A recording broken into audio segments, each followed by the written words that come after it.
Yes, I am because we are. Thank you very much for everyone that joined today's Pan-African History call. Um, I can see the messages. You can type in the comment section if you can hear me.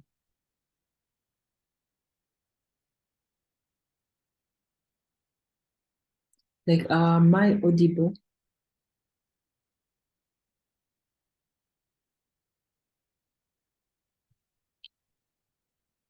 Okay. Yes, thank you very much. So we are going to start our call, and I'll be your host for today. My name is Dushime Yvonne, and I'm the database developer for I Love Black People. Yes, thank you for the responses. I can see them in the comment section. Yes, so with this Pan-African History call for today, we are going to have different country speakers. And after the country speakers, we're going to have the Pan-African healthcare class with Nana Akua. Then after the Pan-African healthcare class with Nana Akua, we're going to have the Pan-African history class with Dr. Wright Tyrene. So we are going to have our first speaker, but they can also help us with a prayer. Yes, Isaac, can you hear us? You can unmute yourself. Yes. Okay. Yes, can you pray for us? Okay, thank you. Thank you, everyone. I greet you all in the name of our Lord Jesus Christ. This is Isaac from South Sudan. Let's pray. Ata madisa rasa mayanzo nyama muka kararugasi. Amanya zisa rasa ama movement si. Diaro nendo amevo meeting amedere de wakemo apa kararuga ikamanuje ikamane mori do amedeta kararuga ata mada mai zisa rasa pasan nyako amata edekpe ama mori arnyedi Yesi, Amavandagawa, that's Amayazi from Jesus Christ. We ask all this through Christ our Lord. Amen. Yes, thank you very much, Isaac, for this wonderful prayer.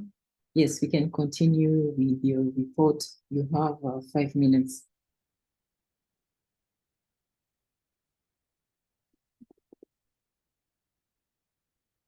Yes, Isaac, can you hear us? Yeah, it's clear now. Yes, okay. Thank you, everyone. I greet you all from South Sudan. I have some brief presentation on Afrophobia in South Sudan. First of all, I'll start with my country, South Sudan. It's based in it's a country that has got its independence in 2011. So currently we're independent. We were joined together with Sudan. So when we look at the country's boundaries, we have Central African Republic, which is based in the western side of South Sudan. Then we also have Uganda. Uganda is the southern side of South Sudan. We also have Ethiopia bordering South Sudan at the side of a western edge of the country. Then we also have DRC, which is the Democratic Republic of Congo, at the edge of Sudan. Also, Sudan itself, that is based at the side. This is where we came from. Before we were together, we are united with the country Sudan at the north side of the country. And then we also have Kenya. Kenya is bordering us at the southeastern side of Sudan. So when we look at the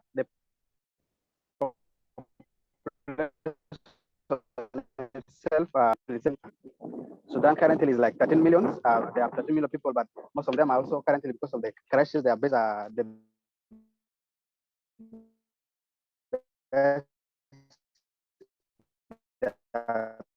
based in the camps. Some part of IDPs. We are even that side of Egypt. There are some IDPs staying that side of Egypt. When we look at Afrophobia, skin bleaching is a popular practice with many South Sudanese, especially among but not limited to women and girls. Skin whitening and the issue of colorism has been linked to a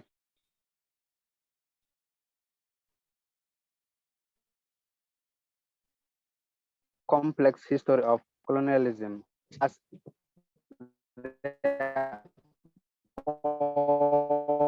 reasons for doing so. It makes me look like a white lady, but I don't want to overdo it.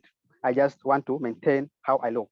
My advice to those whitening their skins is that don't apply them much at once. Whitening is a process that takes time. This is one of the speaker that's responding after being examined by one of the CG TNS, Patrick Oyed. Then before independence 2011, more light-skinned Arab Sudanese ruled and then in Sudan, United Sudan, before we could divert from Sudan.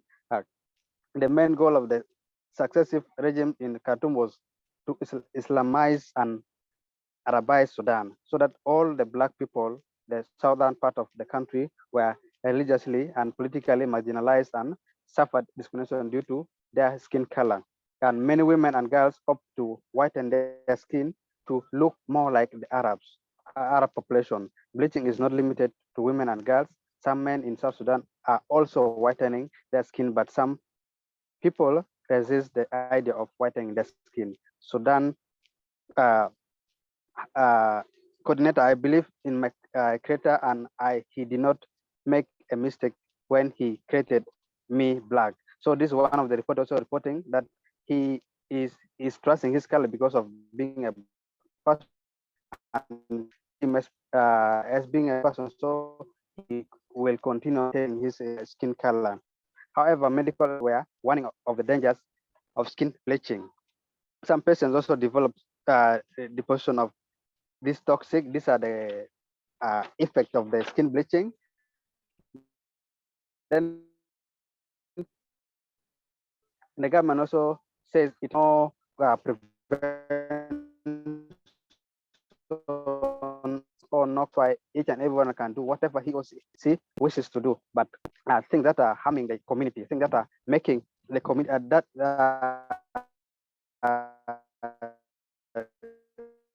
things that are harming community, issue of maybe youth using drugs. Those issues are being controlled, but not really so much. But currently, what we have in the country is majorly the issue of political issues. That's why most of the country regions are currently under. They are not really in form of leadership or political issues. They are not in a sorry. Yes, you have 1 minute left. Okay, yeah. What I was saying is that in our country, majorly most people fear staying in the country because of issues of crimes that are happening in the country. But still, we also understand that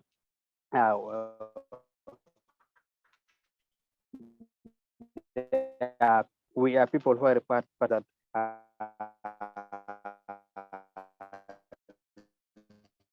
due to issues of people, they wish to be like the Americans, they wish to be like other groups, just because they are unable to reach the level that the rest of them are reaching. And also, there's no proper education, there's no proper health, there's nothing good that is happening in the country. That's why most people are trying to divide themselves to others. So this is briefly this is a brief information that I would like to give the rest of you. And this is Isaac. At the same time, speaking to you, Isaac from South Sudan. I hope to end here. I am because we are. Thank you. Yes, thank you very much, Brother Isaac Wani from South Sudan. Thank you for the report. Yes, up next, we are going to have our brother Sule Molo from Ghana. Sule, can you hear us? Yes, I can hear you. Yes, you have 5 minutes to present your report. Okay, thank you very much. Greetings, everybody. that's how it is. On with Afrophobia, as we are discussing right now. Sometimes I sit down and look at things within Africans and the Black continent, and I'm somehow a little confused. As yesterday, I sent a report. Afrophobia means Africans fighting against each other, and today we see it to be common, and it's all angles.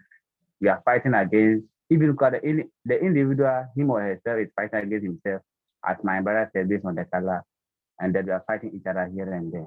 But what I want to summarize is Africans, why should we even fight against each other? Why can't we sit down and analyze it? I'm trying to shift from what I gave to because my machine is telling me and I have a soft copy.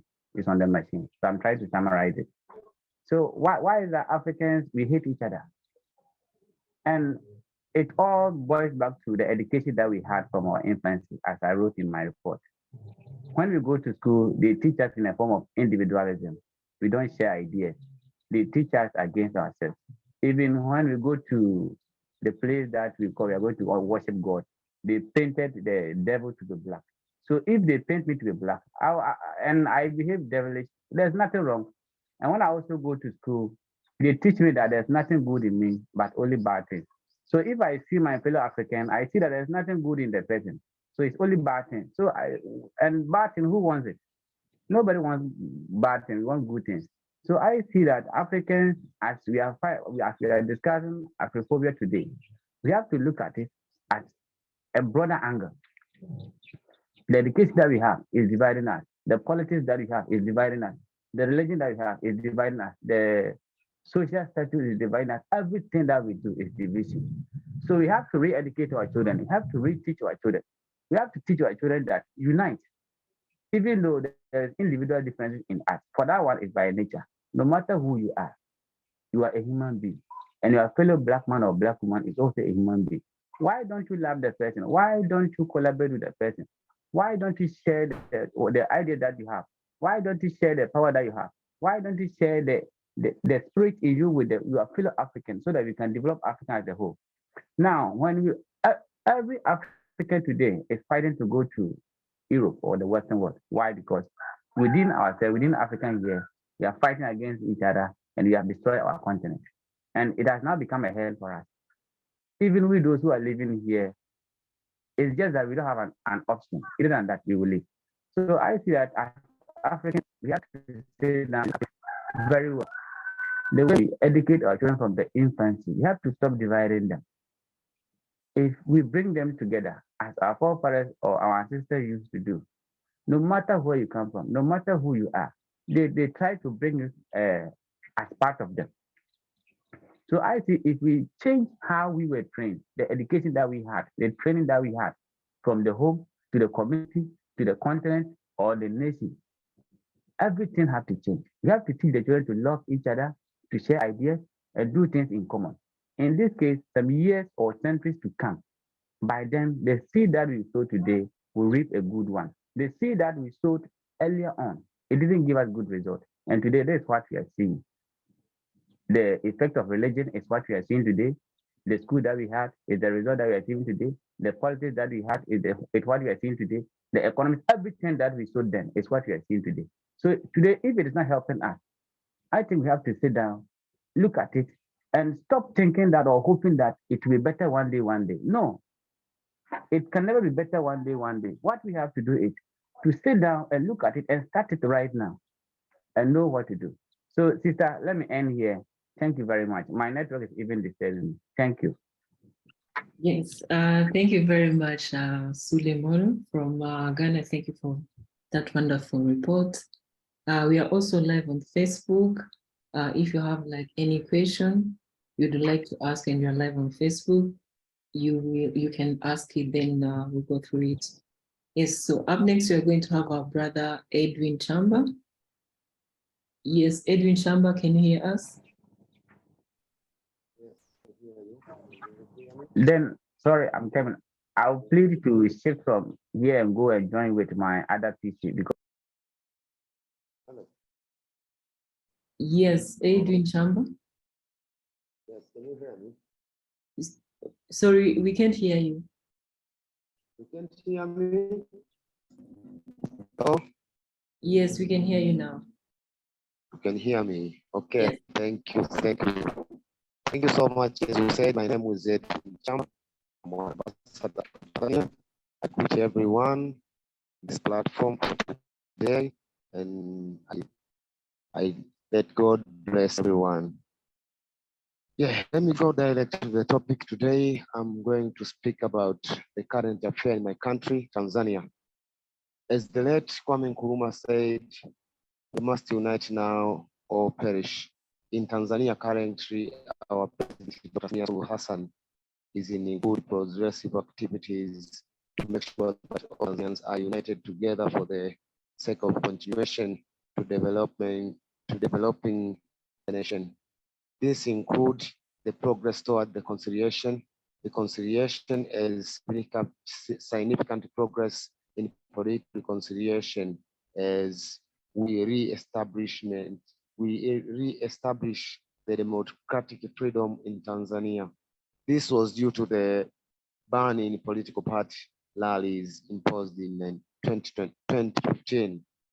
This will increase freedom of speech, media freedom, political meeting freedom, and etc.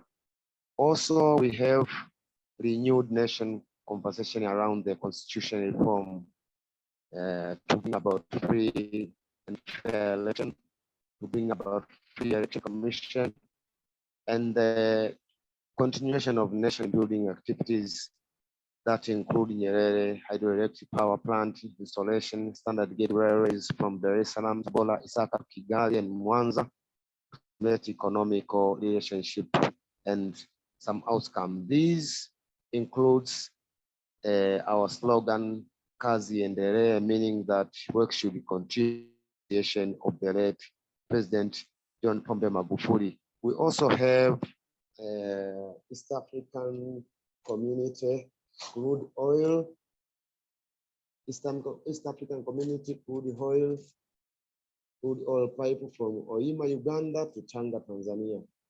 This is expected to create an economical corridor between the two nations, and it is also an important economical forum between the two countries.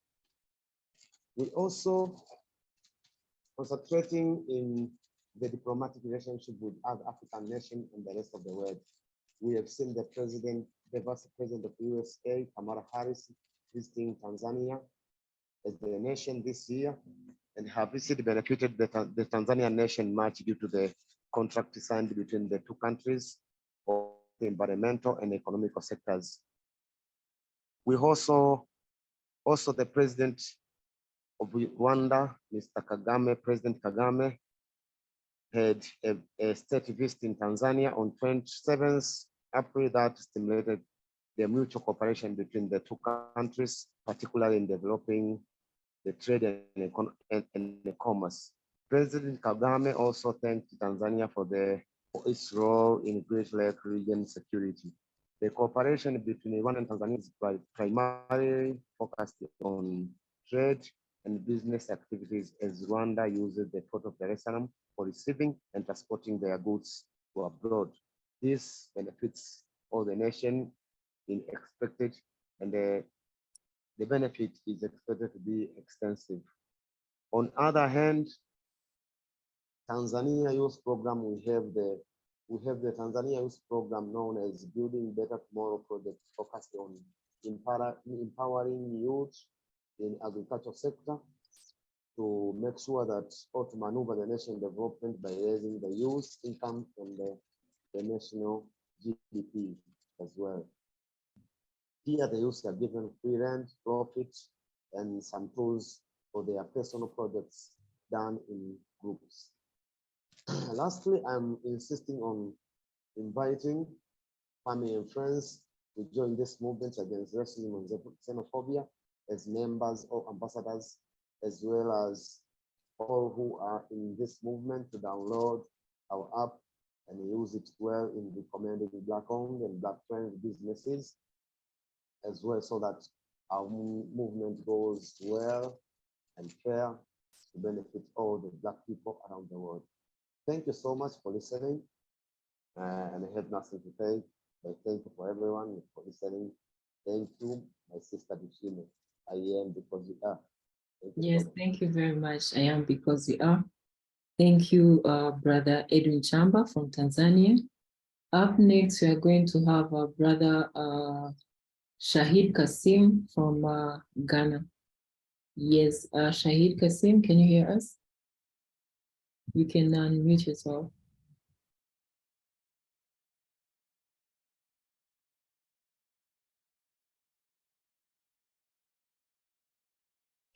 I think our brother has some network issues.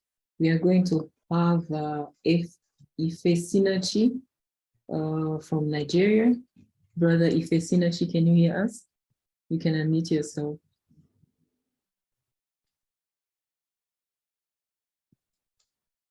Hello, can you hear me? Sorry, we can't hear you. Hello, can you hear me? Yes, we can hear you now. Okay. Yes, you have 4 minutes to present your report. Okay. Good morning, good afternoon, good evening. I am Uroko Ife Sinachi, a lead ambassador from Nigeria. I hope you are hearing me. Yes, we can hear you. Okay, it's unfortunate I'm not using an earpiece. I couldn't find it, but I hope my system speaker will be loud enough. My respect goes to the founders of this platform, the operators of this platform, the ambassadors and members of this platform, and those present on today's call. My greetings to all of you people. The Global Green Book is out there on Amazon for your purchase and use. Remember, it is a great tool that can be your compass, even to unknown locations. So indeed, it is a great compass for travelers and adventurers all over the world. I urge you to go and get it if you have not gotten yours. So today's topic is Afrophobia. And the following is my thoughts and opinion on the topic.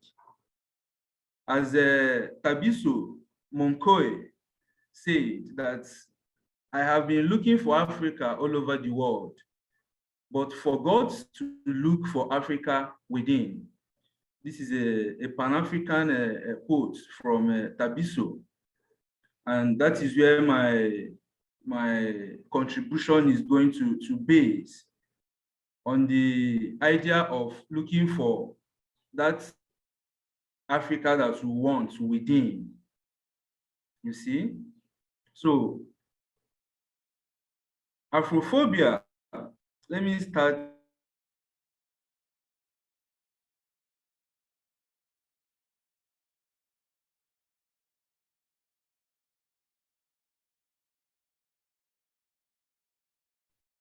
Yes, Ife Sinachi, can you hear us?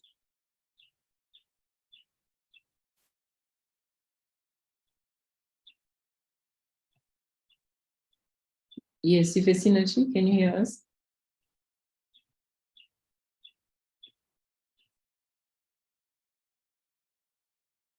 Yes, I think he's having some issues with his network. We are going to have the next speaker, Shahid Kasim from Ghana. Yes, can you hear us, Shahid Kasim? Yes, madam, I can hear you. Okay, yes, you have 4 minutes to present your report. Okay, thank you very much for the opportunity. Good afternoon to all African contingents on this platform.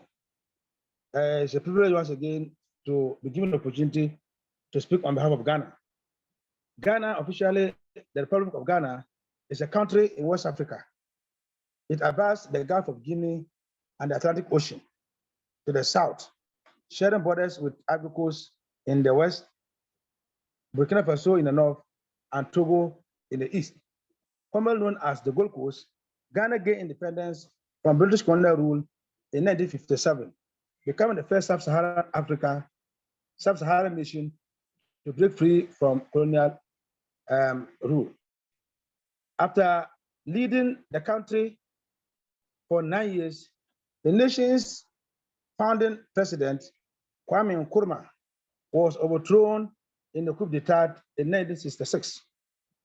After Kwame Nkrumah, Ghana was ruled by a series of military despots with intermittent experiments with democratic rule, most of which were curtailed by military takeovers. The latest and most enduring democratic experiment started in 1982, and it was and it is what has gained recognition for Ghana as a leading democracy in Africa. Gold, cocoa, and more recently oil form the cornerstone of Ghana's economy and have helped fuel an economic boom. The religion of Ghana, more than 1/2 of the population in Ghana are Christians.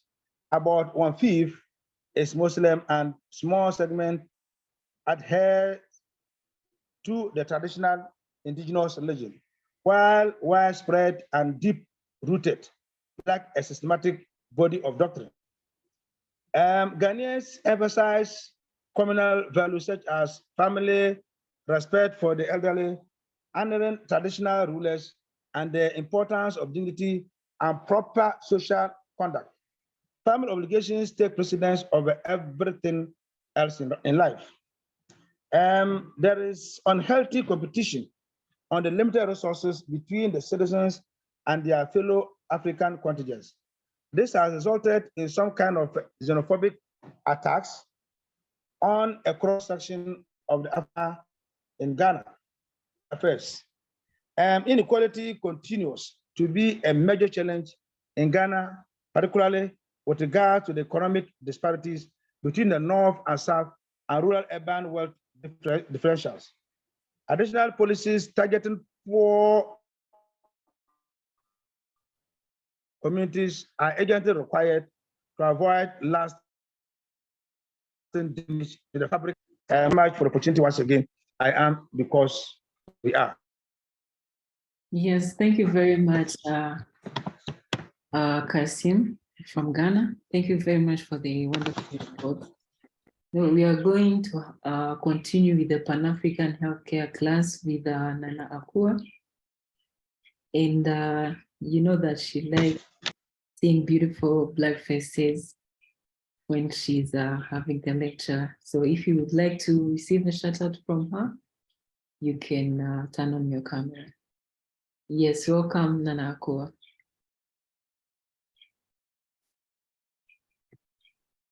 Anyone come here to ask of me? Yes, Nana Akua, can you hear us?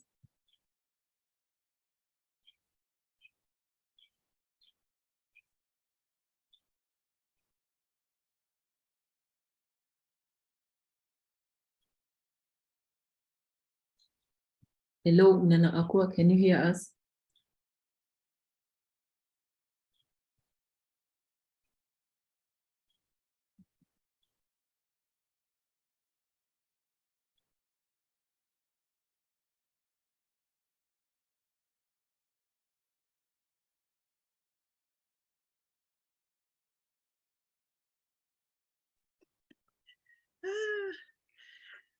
Okay, see, I stepped away. You wasn't ready. I stepped away. Okay. Yes, welcome. I said, let me run in here right quick. They still talking. Good day, everyone. Good day. Oh, look at Isaac with his I Love Black People shirt on. Go, Isaac. Greetings, everyone. How you doing, Yvonne? Yes, I'm doing good. How about you? Good, and Shahid and Edwin and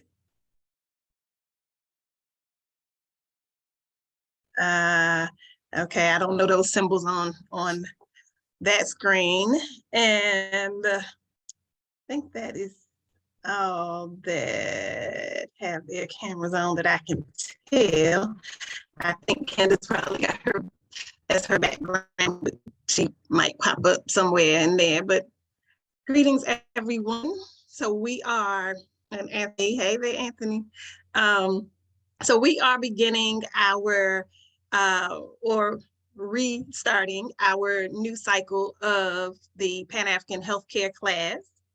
And I have sat here and prompted the screen. Hey, and I think I got it. Sometimes this is a challenge, but not today. So we are going to talk about what holistic health is, what, and all of the synonyms, right? So there are different terms that are used to sort of mean the same thing. So some people will say, some people say alternative health. I don't care so much for that title. It's sort of like Shahid when they call, you know, when they say fetish priest. I also hate that term, right? So I feel the same way about alternative medicine when we are talking about natural healing or holistic health, right? So I always say a traditional healer or a traditional priest, right? Even though those of us who practice traditional religions or spiritual systems are in the minority, right? And we have adopted this name of fetish priest. Oh, how I despise that term, right? But, and I know you know what I mean. So holistic, some people say complementary, some people will say integrative. There are different terms for holistic health, naturopathic healing or natural healing. These are all different terms you may hear being used in this regard. When we're talking about using natural herbs, foods, natural healing modalities that are listed here in this picture chart, this is what we are referring to. I even in this regard, like saying traditional medicine or traditional healing, just as I do with a traditional priest, right?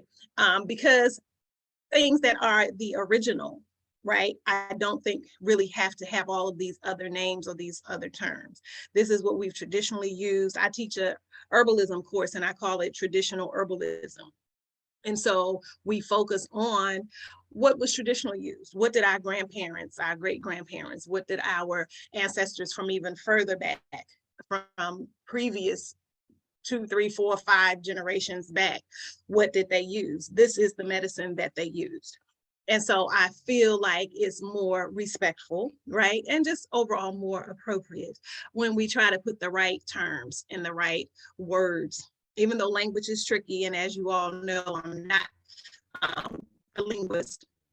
So I'm not very well versed in all of the different languages that exist, but words are important. And so as good as we can, we want to try and call things appropriately. But I have, for these purposes, pulled out this term holistic health, holistic wellness, holistic medicine, and holistic approaches is what we're talking about today. And it's not to say that our traditional, well, and I guess what most people consider traditional, but our Western medicine, our allopathic, our medical doctors, not to say they're not valid. We know that they are necessary in a lot of regards, in terms of maybe diagnosing different conditions, definitely in emergency care or emergency situations, or when certain procedures are needed, surgeries and things of that nature. By all means, seek the appropriate medical attention in those regards. They can be, of course, life-saving in certain accidents and chronic illnesses or severe conditions, right? But when we are trying to maintain good health, or when we are using it to complement or add to other forms of medicine or healing that we might be using, I think holistic healing is a really good, viable, safe, and productive option. And I like that it entails the entire person. So we'll see here this first definition of holistic medicine is basically a form of healing that considers the whole person, whole as in complete, entire, right? So we're talking mind, body, spirit, and we can include in this definition here includes emotions, but the entire being, the entire person is the focus. So that we can achieve optimal health and wellness, we have to include all of those aspects. And of course, we know we can even expand it. If we were talking even outside of, say, the physical body, we know that to be whole and just in life, we may also have to consider wellness in other areas, right? Relationship wellness, right? How we communicate and interact with others for our overall well-being. What is the state of our financial being? Our financial wellness can be questioned.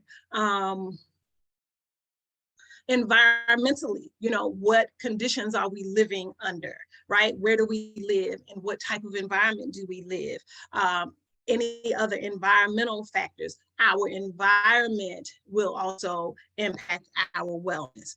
So there are so many aspects to wellness and a person being whole and complete and being able to function optimally. So we have to consider all of those things, but know that as the person, the physical body, we have to consider addressing all of these areas. And we know that there are certain guiding principles that we should follow.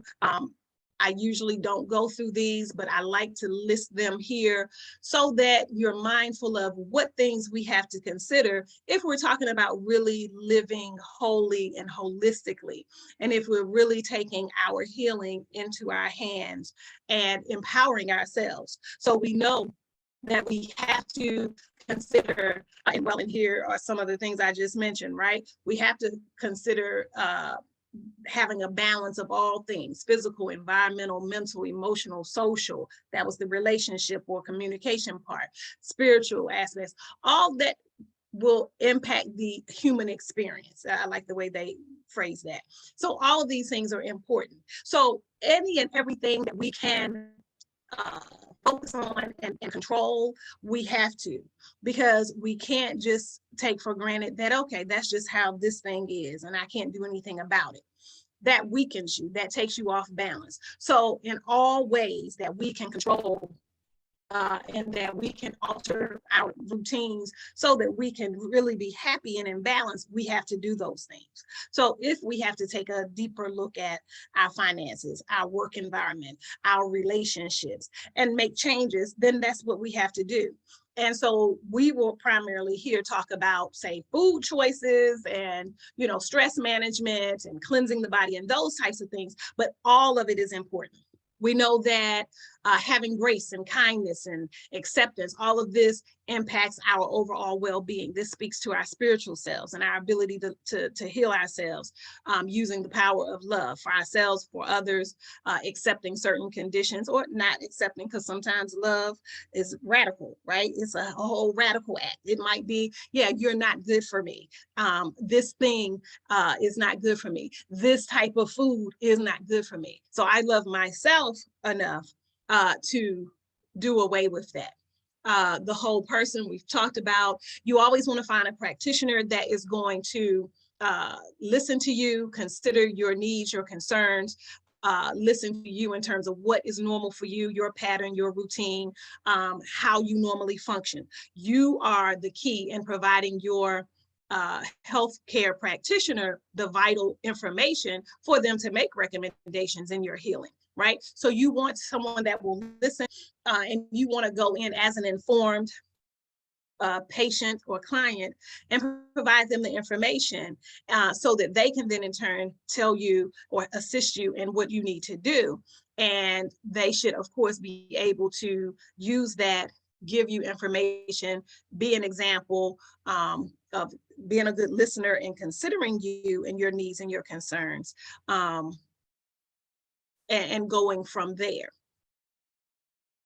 We know that there are different forms of alternative, there's that word, you know, I don't like, of these complementary or integrative or natural therapies, right? And we know that they could be any of these that are listed here and more.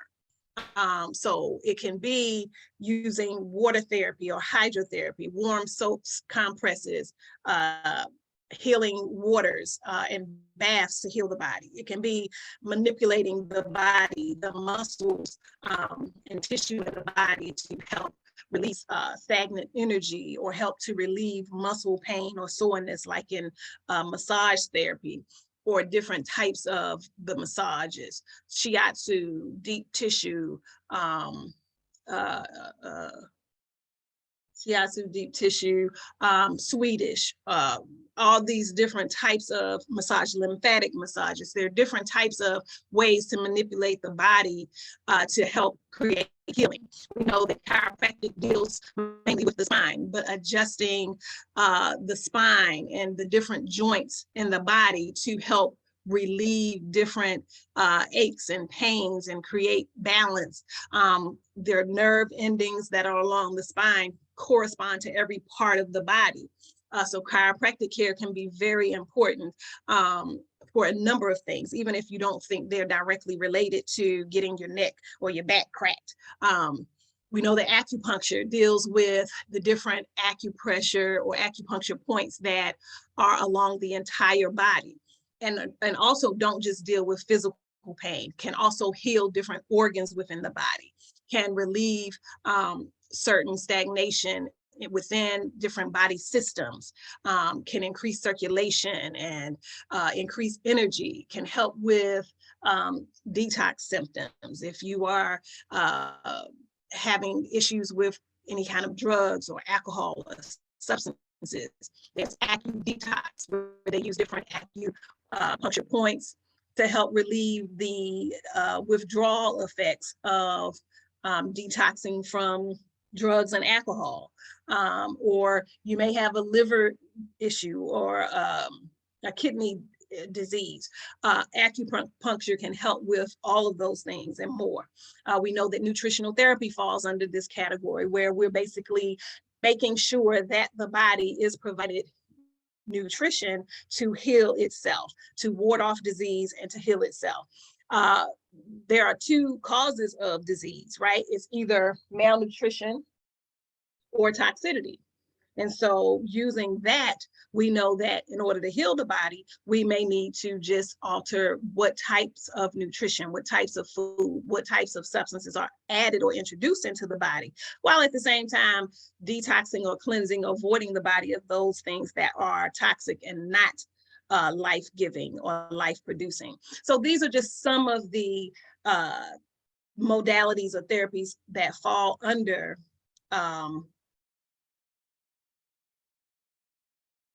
this category. And as if you've listened in before, you know, I like posting this picture here of the Sangoma because back here, when we see all of these jars of herbs, this is who you want to go to in your local areas. This type of healer that is familiar with what herbs are in your area. I think it's next week or the week after, we will talk about herbs specifically, and we'll even discuss those that are traditionally used in different parts of the world. But even with the list that I may provide, they may or may not be local or native to your area. This type of healer is who you would go to, of course, to find those local herbs and what is used for what. So this is the type of traditional healer that is going to intuitively and instinctively, and then of course just straight knowledge, knowing and identifying what herbs are good for what. This is who you want to go to. We know that there are different aspects to healing. We know, as I've mentioned, the type of nutrition, what you put into your bodies through your diet, When you cleanse from the body through your detoxification, we know that there are different means of doing that. Fasting may be one, elimination diets may be another, following a specific type of diet, maybe another one. There's macrobiotic, there is alkaline. There are many different types, and we'll talk about those in upcoming classes as well. Throughout, we'll also mention foods to avoid. We'll talk about food combining, water, and how to take in just different forms of nutrients that heal the body. So let's talk about nutrition. Just sort of the basics of nutrition. Nutrition is basically nourishment for the body. We know that there are 6 main types of nutrients: carbohydrates, fats, proteins, vitamins, minerals, and water. And we know that these are the things that are found in the food that we eat that provide us our nourishment.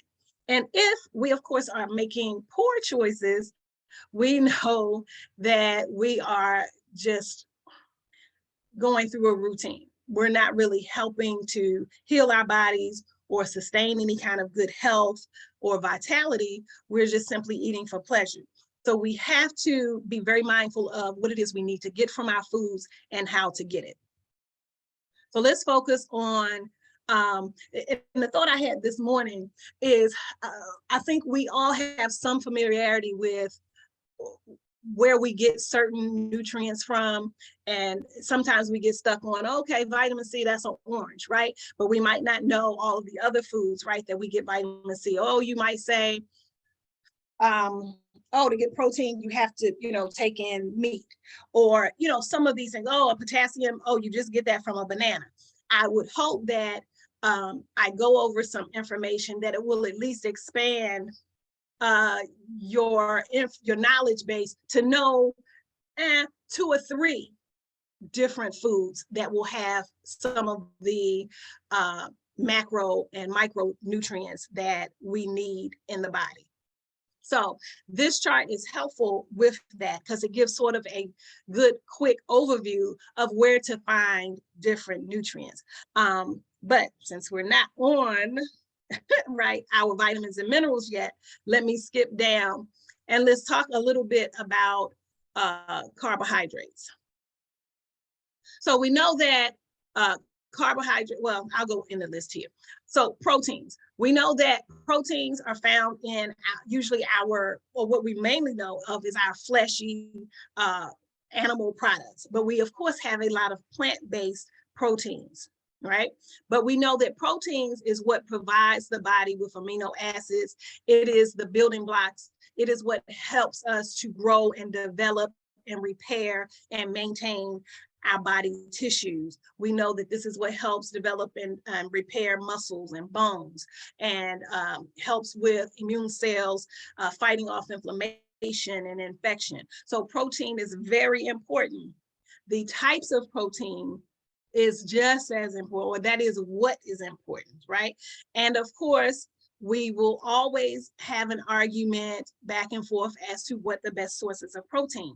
Again, I want to expand your mind to not only recognize the meat or flesh or dairy protein options, but some of the plant-based options. And so this handout gives us that information, and it does it in comparison to the amounts of protein that you can get from other plant-based substances in comparison to our flesh or our meat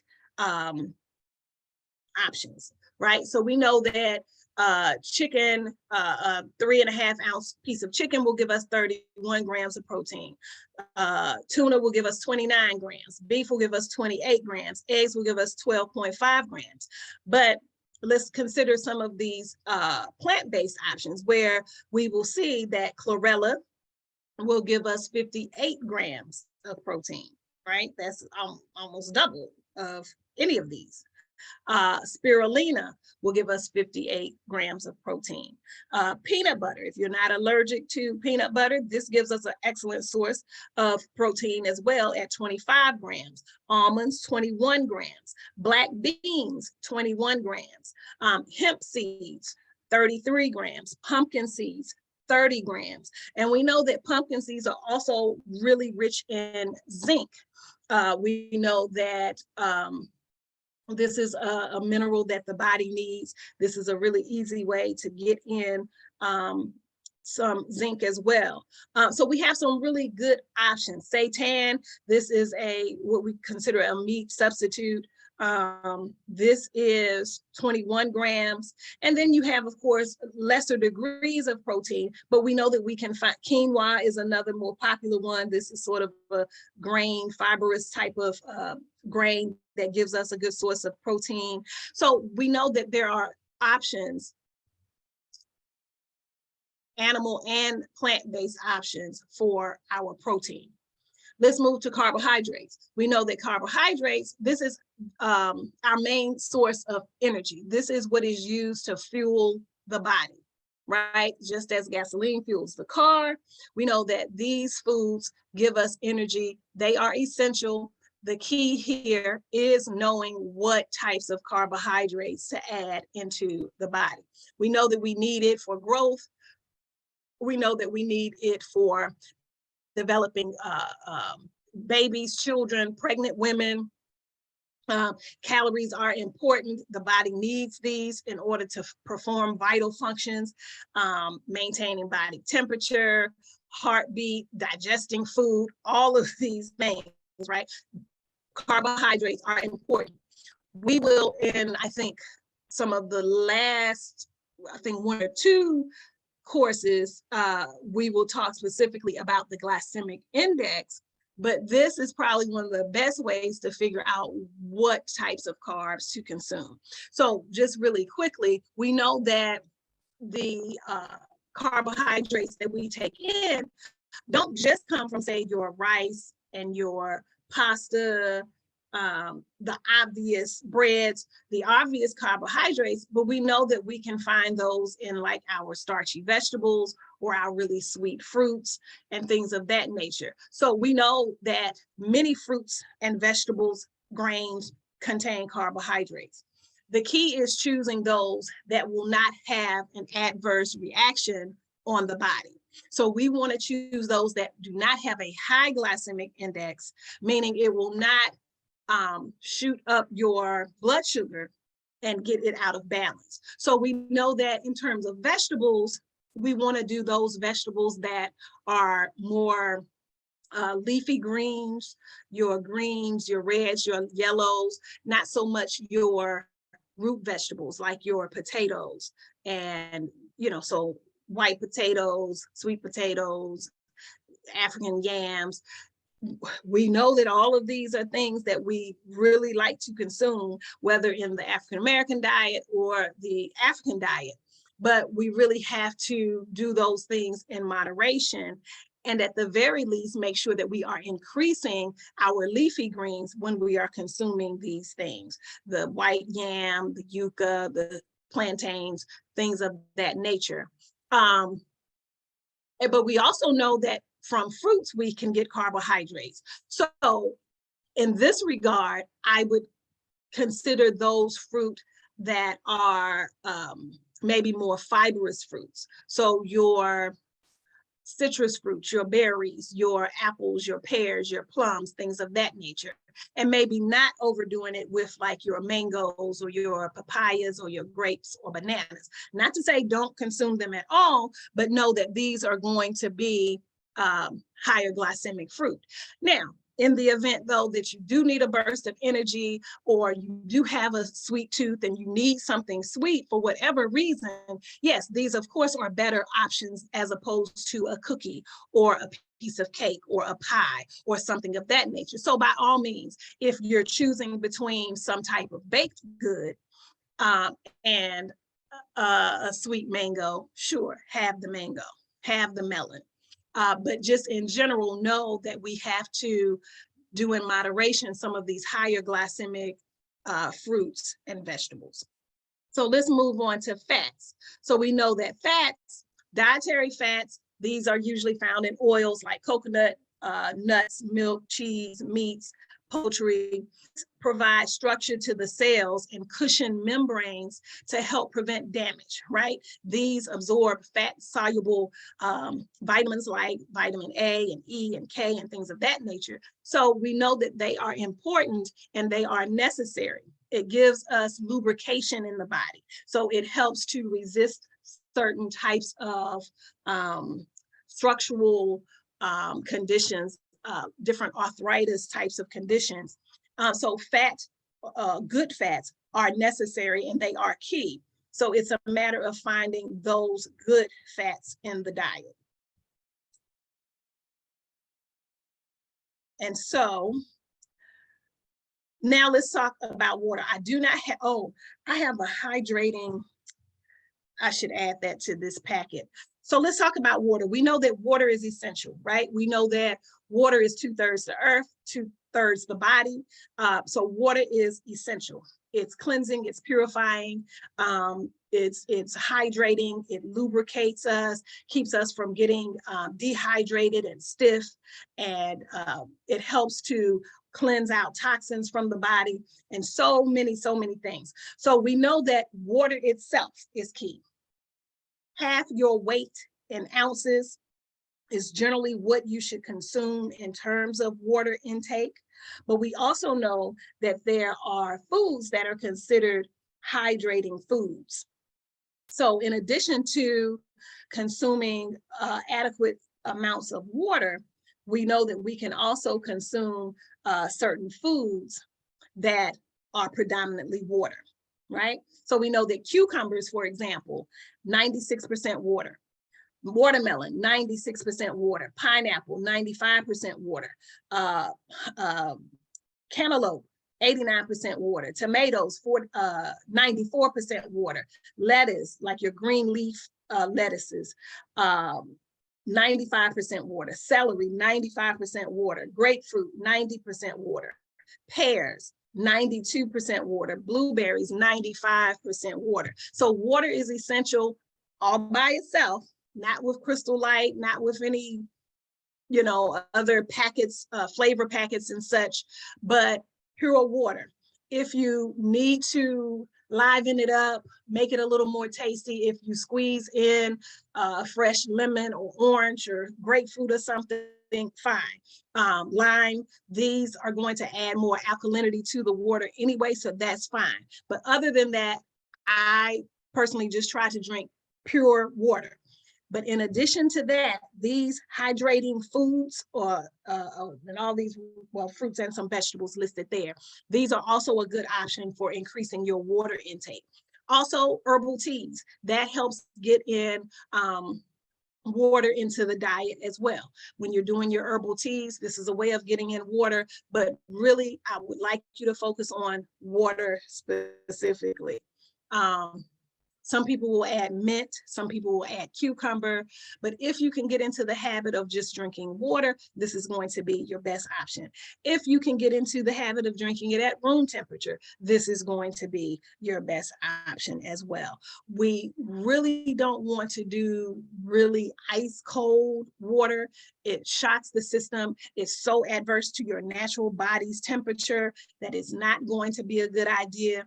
And we of course know that water, along with our other liquids, is not best consumed while eating. We want to do it away from our meals, in between our meals. So that's what I have to say about water. There are different types people will do. I personally do alkaline, and then I will do distilled. But of course, if I'm out and it's not accessible and I'm just doing some spring water, fine. But the best water that you can get, that's what you really want to put into your regimen every day. So we won't go so much into our micronutrients, which are vitamins and minerals. But I do want to go over this chart because, again, I would like us to get familiar with some of, the foods that are in these different vitamin categories so that you can quickly say, oh, okay, I need some more vitamin B. Let me add, these vegetables. So let me add this fruit. So let's go over that really quickly. And then next time, we'll go a little into vitamins and minerals and what they do. And then not only the food sources, but also the herbal sources. So for people who like teas, for example, not just using your white or black teas after dinner or in the morning, you can use different herbs for your teas that will have different health benefits for you. But let's talk about vitamin A. So if we were trying to increase our vitamin A, then we know that we can include eggs, butter, papaya, carrots, milk, liver, cabbage. Now, if you've listened to me, not all of these things do I personally consume or personally recommend, but just for the sake of knowing what foods have different nutrients in it. But I'm not an advocate of dairy and meat and those types of things. I think we should limit those, if not cut them out altogether. We know that the B vitamins are a whole family. They do different things. This handout is a little hard to see. And I know it's not just me and my declining vision. I know this is not a great clear chart. But if we were talking about B1, we know that peas and potatoes and milk are good options. For B2, we know that green leafy vegetables and soybeans and milk, these are options for that. B is tomatoes, potatoes, peanuts, banana, a number of different vegetables. B12 becomes a big issue for a lot of people. Well, B6, let's not skip over B6. If you're pregnant and you're having nausea, B6 will be your friend for sure. So this is something that any woman still in their childbearing years that are pregnant or plan on being pregnant, we know that these are foods that can help with morning sickness. So this would be stuff like fish, peas, dried nuts and seeds, milk, things of that nature. B12, for people who are not meat eaters or dairy eaters, this will be almost impossible. You would definitely have to go to what we'll talk about next week in terms of the herbs and other food supplements that will help with getting B12. But if you consume meat and dairy, these are your options with B12. Usually this will come from meat and dairy and eggs. If you want to increase your C vitamins, we know that you will find this in guava, tomatoes, oranges, lemons, grapes. And I'm not even familiar with this last one. This must be, I can't even read it that well. But in addition to oranges, we know that tomatoes are high in vitamin C. We know that lemons and grapes are high in vitamin C. So again, we want to be familiar with other options of getting in these nutrients. Vitamin D becomes a big one. A lot of people these days are deficient in vitamin D. So we know that we can get this from eggs, we can get this from milk, fish, from sunlight. How about that? Get some fresh air, get the sunlight. Cod liver oil, these are good options for vitamin D. For skin health, for heart health, we know that E you can get from bananas, from green leafy vegetables, from almonds. Okay, that is the last one. And then K, K is excellent if you have any kind of blood disorder, if that runs in your family or you bleed easily. It helps the blood to coagulate. So it helps it clot as it needs to, right? So K becomes important. It's probably an underrated vitamin, but we know that it naturally is found in tomatoes, spinach, turnips, lettuce, and then of course you can get it from meat as well. But I just want you to be familiar with where to get certain nutrients from foods and not just the ones that we are more familiar with. Potassium ends up being a big one, right? And people usually only know about bananas, but we know it is in kale and broccoli and other green leafy vegetables as well. So we'll talk more about vitamin and mineral sources next week. If you do not have the handout, feel free to email me. I will send that out to you. So we are still in packet 1. We'll pick up with the remainder of this packet next week. And I'm glad you have joined us. I thank you and I bid you good health and peace. I will be on for another minute or two to answer any comments that you may have put in the chat. All right. Yes. Thank you very much, Nana Akua, for this wonderful lecture. Yes, I shared your email in the comment section. So if there is anyone who would like to receive the handouts, they can just reach out to you.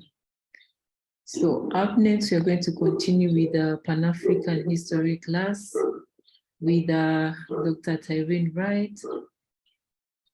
Yes, can you hear us? Yes, I can hear you. Welcome, everyone. Welcome to the Pan-African History and Organizing course. So it's a little confusing the first time. This is our first session. So I posted the syllabus along with 2 videos. Yvonne, is everyone able to see the 2 videos? I know you posted it, then I posted it. Yes. Okay, so hopefully you all, now normally I wouldn't lecture on the materials until you've had a chance to watch them. So you had them. I'm just going to give you a brief overview of the syllabus, what's to come, and how those initial videos help introduce and orientate you for this particular seminar called Pan-African History and Organizing, okay, which is our ideological seminar for I Love Black People, okay? Is it the same rules with sharing the screen too? Yes, same thing, okay. So I'm sharing my screen so that you will see the syllabus and then take it from there, okay? Can I have permission? All right, so I'm gonna share my screen. Yes, you're allowed. Okay, hold on 1 second. All right. All right. Okay. So there we go. So this is in the context of our group.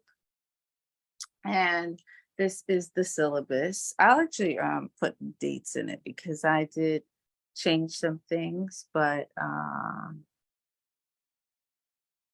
so if you all see, I have a little theme, red, black, and green there with the syllabus and the colors.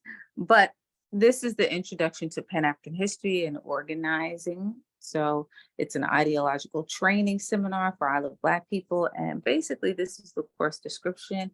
The course is an introduction to Pan-African history and organizing. It is an ideological development course that surveys the history of Pan-Africanism as a theory and practice. The seminar is structurally designed to examine and engage in critical analysis of the theories and practices of Pan-Africanism as both a political and ideological impetus for organizing African Black people globally. It begins with the historical foundations of Pan-Africanism at the turn of the 20th century, while it is simply a budding concept in the African diaspora and the Americas. It becomes the basis for international organizing in Europe via the first Pan-African Conference in 1900 and the Americas. It finds its highest expression on the African continent in liberation and revolutionary struggles against imperialism with the objective of continental unity. Many have questioned the measurable results produced by Pan-Africanism.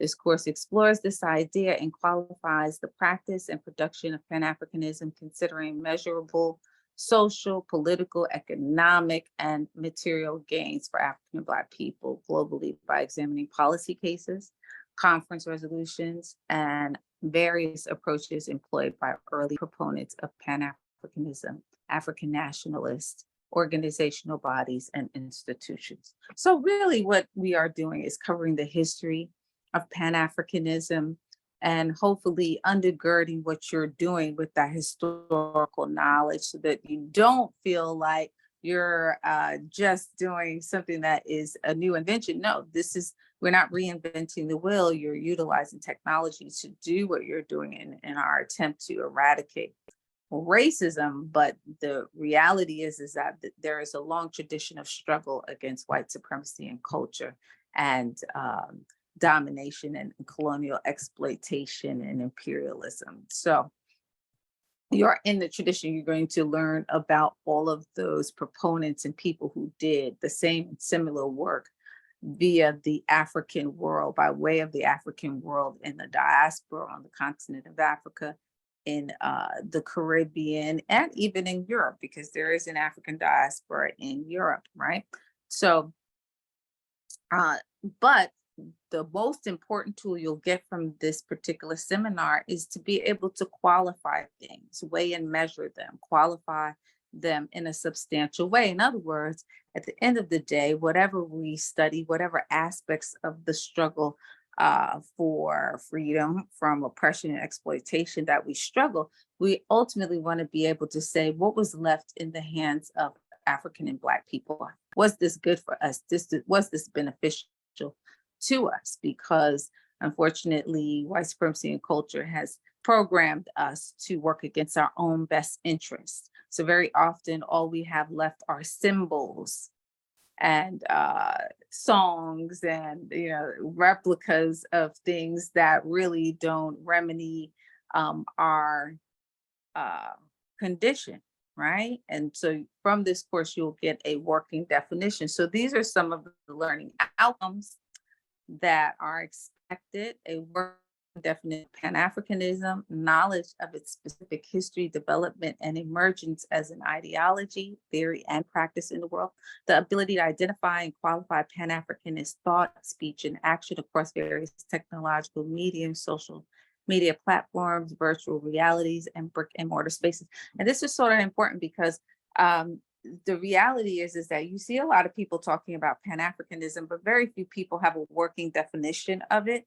Okay, so it's sort of this very esoteric concept that people throw around, and no one seems to be able to pin down the concrete definition if you're talking about contemporary times. But historically, we have already addressed this, right? So we will visit the definers and the defining moments of Pan-Africanism as it actually constitutes itself in the world.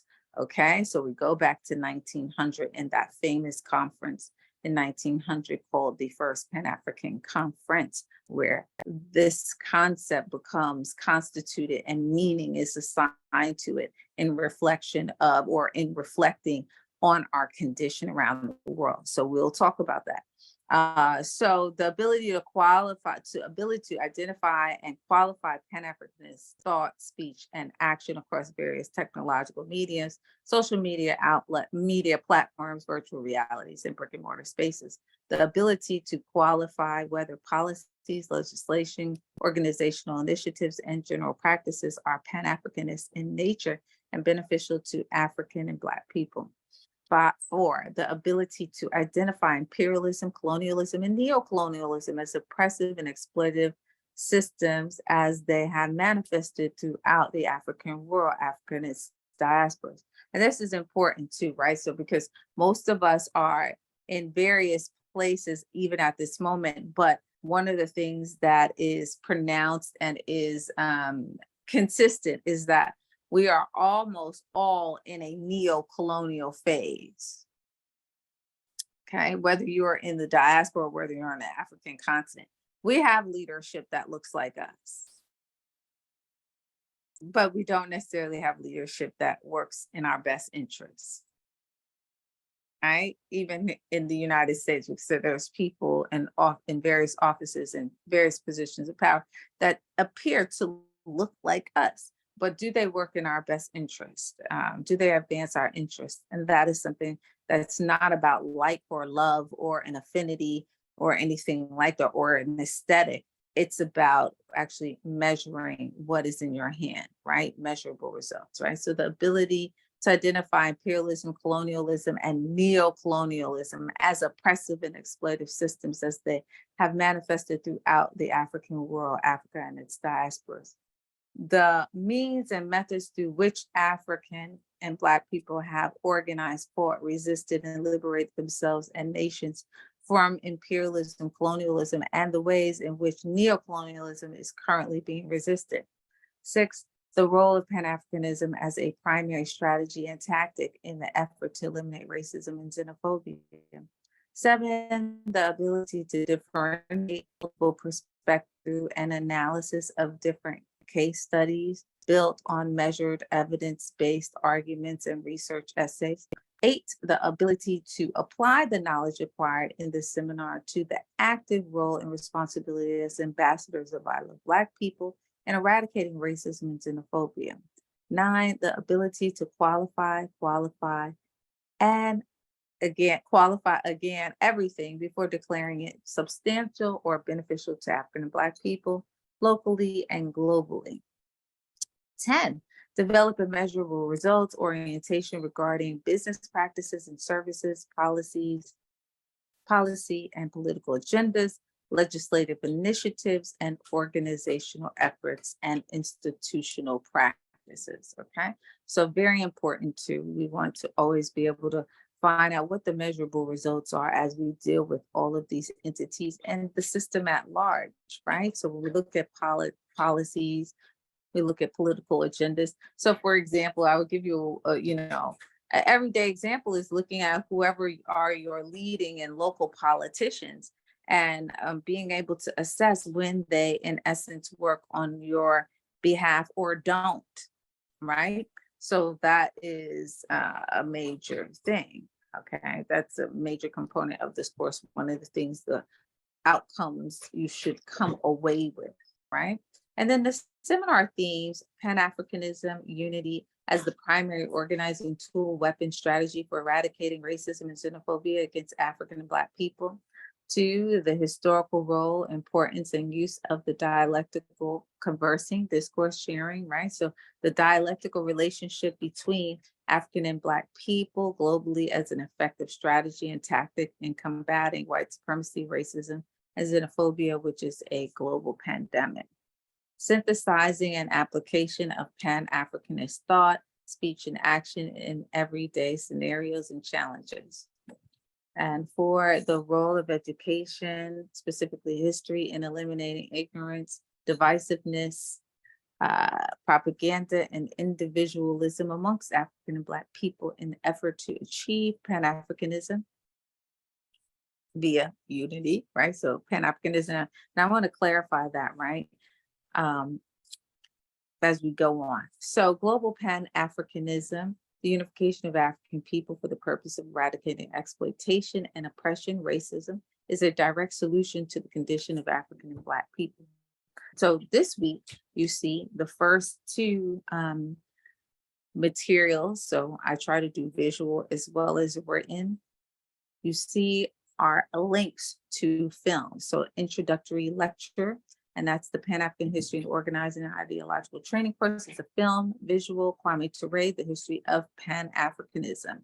And as some of you may know, Kwame Ture, AKA Stokely Carmichael, was also a member of SNCC, then for a time a member of the Black Panther Party, and went on to found an organization called the All African People Revolutionary Party, which basically adopted Nkrumah's Ture's thinking, the philosophy of Osagyefo Kwame Nkrumah and the philosophy of Sekou Ture, the leader of Guinea at one time, and combining some of their common principles and concepts. The organization subscribed to a Nkrumah's Ture's philosophy. That being said, though, Kwame Ture was very astute at assessing Pan-Africanism, and in that short clip, because that clip that you all are assigned to watch is really just a portion of a much larger speech. So he breaks down the history of Pan-Africanism as it buds and emerges in the world, as it's budding and emerges in the world. So hopefully you already watched it. If not, you still have time to watch it. And then the second film that was shared with you is The Journey of Man, A Genetic Odyssey. And it's also a film. So on YouTube. So you can be able to watch these films outside of, the platforms that we're using to run the course, right? So these lead you right back to YouTube. So the Journey of Man, a Genetic Odyssey, if you've watched already, I'm pretty sure some of you are like, what does this have to do with anything? And it's the story of humanity. But I want to center the story of humanity in and on the African continent. Quite simply, and I always quote this classmate of mine, actually he's my alumni because he wasn't my classmate, but he says to be human means to be African, right? The first humans, no humans live outside of a cultural construct or context. The first human beings emerge in Africa. Therefore, to be human means to be African, first and foremost, and for most of the time on this earth. So this film documentary is meant to raise all ships, boats, to the same level of knowledge and consciousness about the origin of humanity, who is human, what it means to be human. And so Spencer Wells, a white male, he actually is a geneticist and does DNA mapping. It is able to map the migratory patterns of human beings from Africa out into the rest of the world. And this is it's not subjective, it is objective. Now, the interpretation, there's certain things he says in there I do not stand by. Like you can see he's quite moment poison, or some of the DNA testing initially, he refers to them as poison, but then he refers to them as sand bushmen, right? So clearly he knows who they are, but he insists on, referring to them in various ways at different moments, all based on maybe how he's feeling at the moment.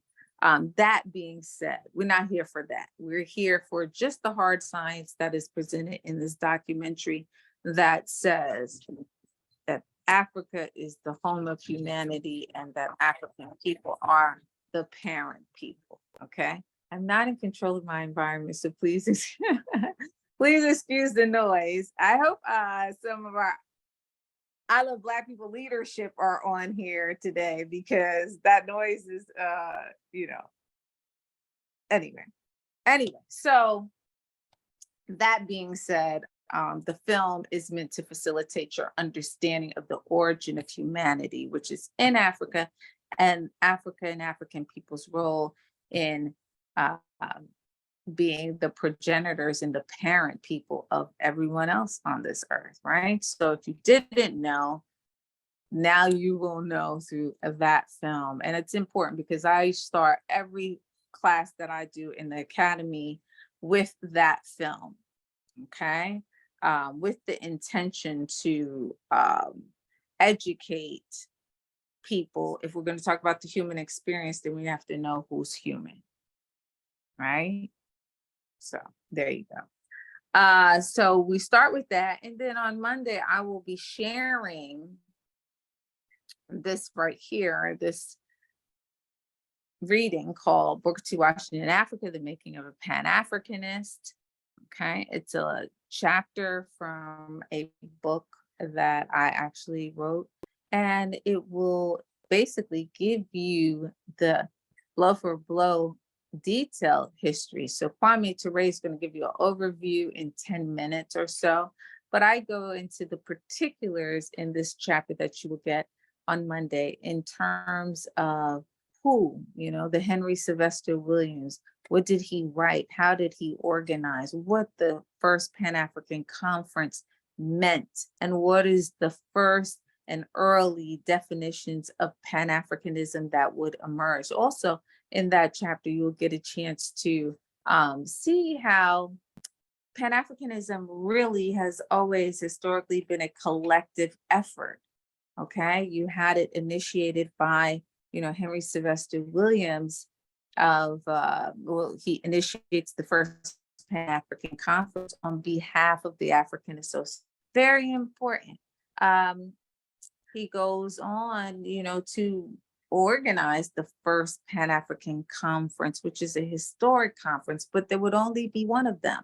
And the sole survivor of that conference in 1900 would be none other than W.E.B. Du Bois, a well-known historian, scholar, activist, sociologist, some people say, who lived to be almost 100 years old, did a lot of work in the academy in the United States, but also was leading intellectual and intellectual force, right? Is the father of direct protest.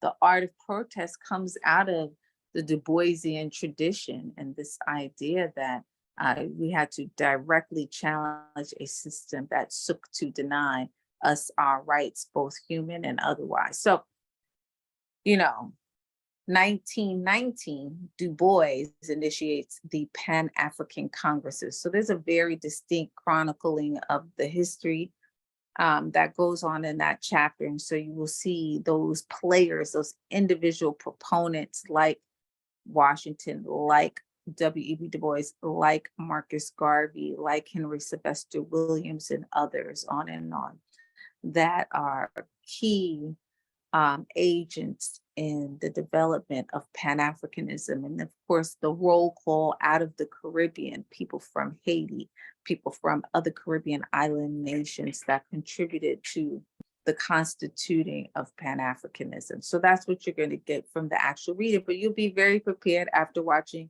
the short video by Kwame Ture on the history of Pan-Africanism. I was going to play it a little bit now, but I'm not sure. Let me just sort of check in with you all here. And I think I have it queued. I'm going to come off of that and hopefully, okay, good. So let's see. Okay. So not really much comments. So yeah, let me share it. I'm gonna do Kwame Ture, the history of Pan-Africanism. If you just give me a moment, I'm gonna cue that. And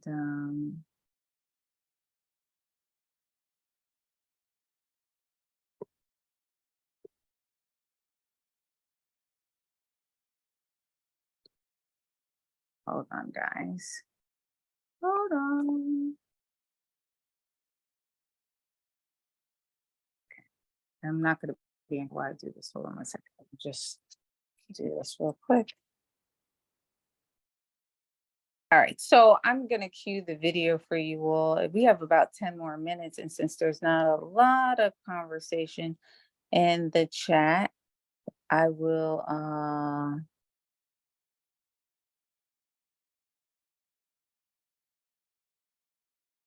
hold on. Nope, that's wrong. Since there's not a lot of conversation in the chat, I will actually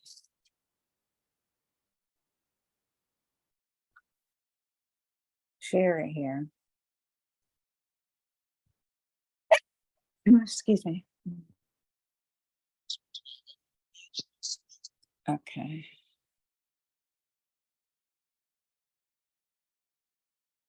I'm gonna ask for permission, hold on, to share my screen again.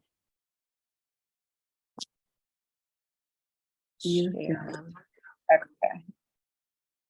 Sorry.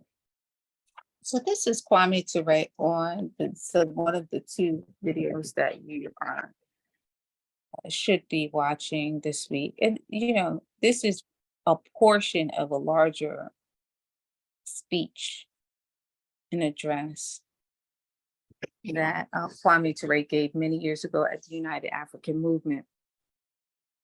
But here we go. Europe. Please tell me if you everywhere can hear it speaks of too. European continental unity.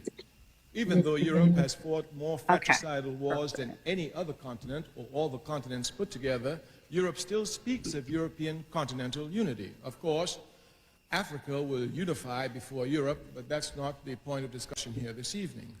The fact that Europe, with all the fratricidal wars she had fought, can speak of continental unity shows this evolutionary process. Africa, like any other society, anywhere in the world, was involved in this same evolutionary process, going from family to tribe, to clan, to nation, to continent. This evolutionary process was interrupted by European imperialism. It came in two forms, slavery and colonialism. First, they took over 300 million, the strongest, out of Africa, and then they divided Africa at the Berlin Conference. So you can see that Africa herself was moving on this evolutionary process. This evolutionary process, which would lead to continental unity, and Africa will still be the first continent unified, was interrupted by European capitalism. Since it was interrupted by European capitalism and evolutionary process, the only way that Africa can unite today is through a revolutionary process aiming at a socialist economy. If capitalism destroyed us, it doesn't make sense to use capitalism to continue with it. We must use the antithesis of capitalism, which of course is socialism. And certainly if the evolutionary process has been interrupted, the only way we can capture the time lost is through a revolutionary process. We state these facts only to let you know that those of us who are revolutionary, Pan-Africanists, is not because we love revolution. It is historically determined, and we have no alternative but to follow history and to use history for the benefit of our people. So this then is the general outlines of Pan-Africanism. So you must not think that Africanism just began. Had Africa been left untrampled by European imperialism, we would have a long time achieved continental unity. Secondly, Pan-Africanism must be seen as a movement, a mass movement. And this mass movement must be properly understood. Africa, of course, because of racism, is belittled everywhere.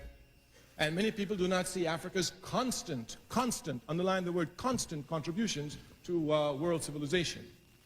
Since the 1940s, Africa has given, even before the 1940s, actually, we can go back to the Honorable Marcus Garvey, Africa has given to world political movements a mass character.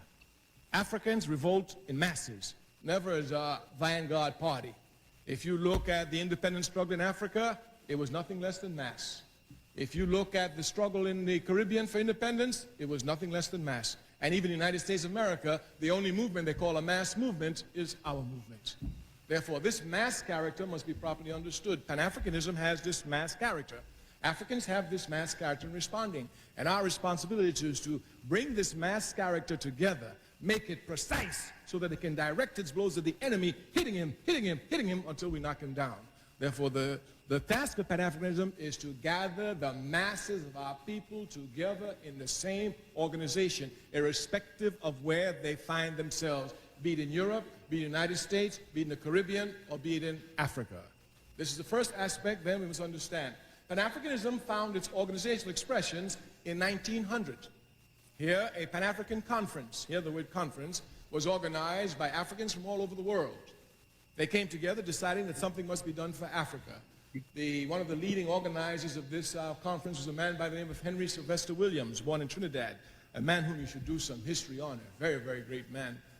Dr. W.E.B. Du Bois attended the conference, but he was not one of the leaders in 1900. By 1917, 1918, the idea of a necessity for a Pan-African Congress, not conference, Congress, was to be called. But most of the people who did the conference were dead. Okay, sorry, Sylvester guys. Williams was dead. A lot of them were dead. Du Bois was about the only one who was alive. Du Bois recognized he had a historic responsibility to continue the work of Pan-Africanism, so he called the first Pan-African Congress. Make a clear distinction. The first one in 1900 was a conference. Du Bois, being intelligent, understanding that a conference is limited and a Congress has more elasticity and can go longer, called it a Pan-African Congress. From the 1990s up until 1945s, we could say seriously, Dr. W.E.B. Du Bois just about single-handedly kept the flame of Pan-Africanism alive. One thing must also be underlined to you.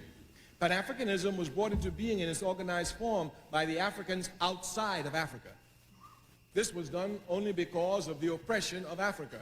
At that time, Africa was under total colonial domination. There could be no political meetings. As a matter of fact, if you had the paper of the Honorable Marcus Garvey, you could go to jail. So the conditions were such that it was difficult for the Africans on the continent to organize. Africans off of the continent, recognizing this, came quickly to fill up that gap. So Pan-Africanism itself was brought to bear by the diaspora. But you must not think that the diaspora brought Pan-Africanism for the diaspora. Not at all. The center of the discussions has always been Africa. This must be properly understood. Some people try to shift it, take it somewhere else, but Africa has always been the focus. Du Bois carried on his congresses up until the 5th Congress in 1945. Because of time, we're just going through them quickly. In 1945, saw the 5th Pan-African Congress. Here, you had Africans born on the continent, in the Caribbean, and Africans, of course, born in Europe and the United States. At this 5th Pan-African Congress, there were 3 co-secretaries, of course, W.E.B. Du Bois, George Padmore of Trinidad, and Kwame Nkrumah of Ghana. So you had an African from the Caribbean, one from the United States, and one from the continent, who were co-secretaries of the 5th Pan-African Congress. The 5th Pan-African Congress is crucial for us. A decision was made there. They said that the final confrontation with colonialism is coming. After all, this is 1945, and you must know that there's negative and positives in everything. I remember once as a young man reading Mein Kampf on an airplane, sitting next to a woman. She said, "What are you doing?" I said, "What do you mean what I'm doing? I'm reading Mein Kampf." "Why are you reading it?" I said, "Well, Hitler is a very important man. He had historical effects on the world, you know." She said, "Well, I'm a Jew." I said, "Have you read it?" She said, "No." I said, "Oh, that's bad." I said, "Have you not read Sun Yat-sen?" She said, "No." I said, "He says the first law of war is to know the enemy. If I were a Jew, I would read everything there is to read on Hitler." Of course. Of course. So, while reading Hitler, she was arguing. I said, "Well, Hitler had some positive effect anyway." She said, "What positive effect did Hitler have?" I said, "Hitler weakened European imperialism. He weakened the British, he weakened the French, he weakened the Portuguese, he weakened the Belgians, and that's how we got independence." And these are facts of life.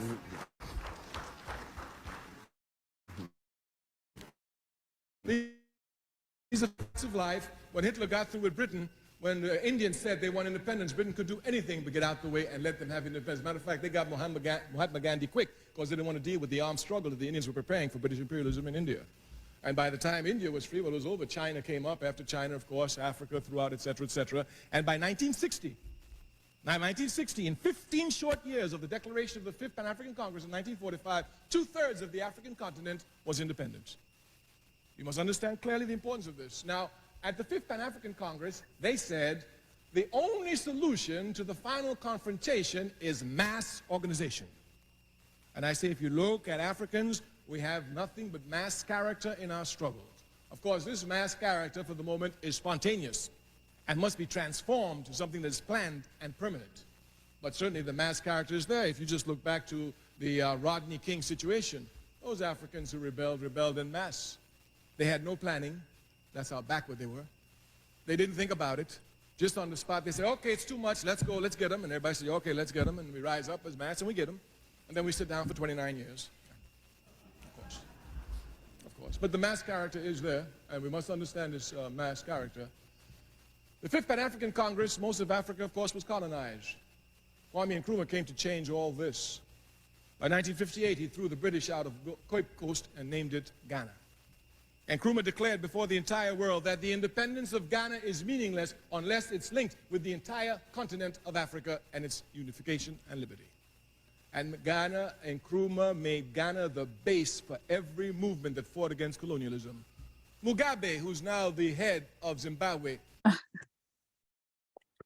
Sorry, guys. Okay. This interrupted my share, but I'm going to stop it there. You guys can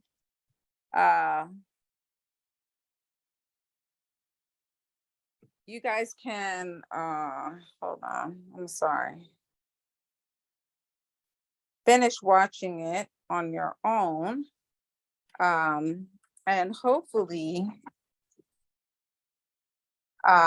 you will be able to also watch in entirety the other portion of the 2 videos, which is The Journey of Man, a Genetic Odyssey. Okay. All right. So everyone, I'm gonna get off now. I'm over in terms of time. And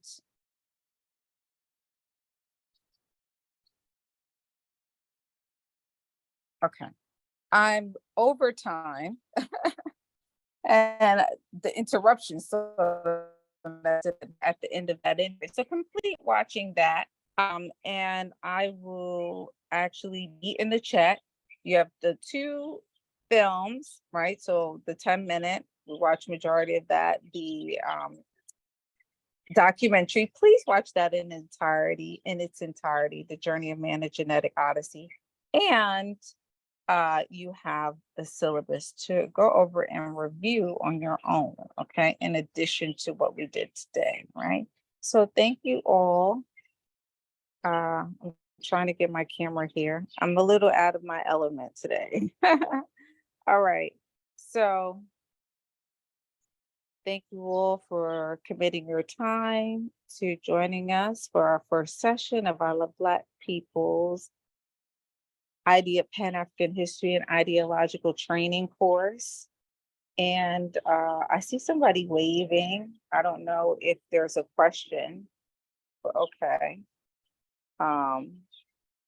Does someone have a question? Did anyone have a question? Oh yeah, so they are, I can put them, they're in our group, both of them. Yes, I will be sharing all materials in the context of the group, just in the way I shared the video links. So if you look on the syllabus, the links are there. Also, those 2 films, I posted the link in our group in our new platform that we're using. I posted them there as well. Okay, so those are already there. They've been posted in the group before, prior to this. Okay, in Telegram. And all of the readings are in PDF format and available to you, okay, in the group. So you don't have to pay for them. You don't have to do anything. You just read, okay? All right, thank you all. All righty. I am because we are. Yes, thank you very much, Dr. Wright, for this wonderful lecture. And I would like to thank everyone that attended this call. See you next Sunday. I am because you are. Thank you.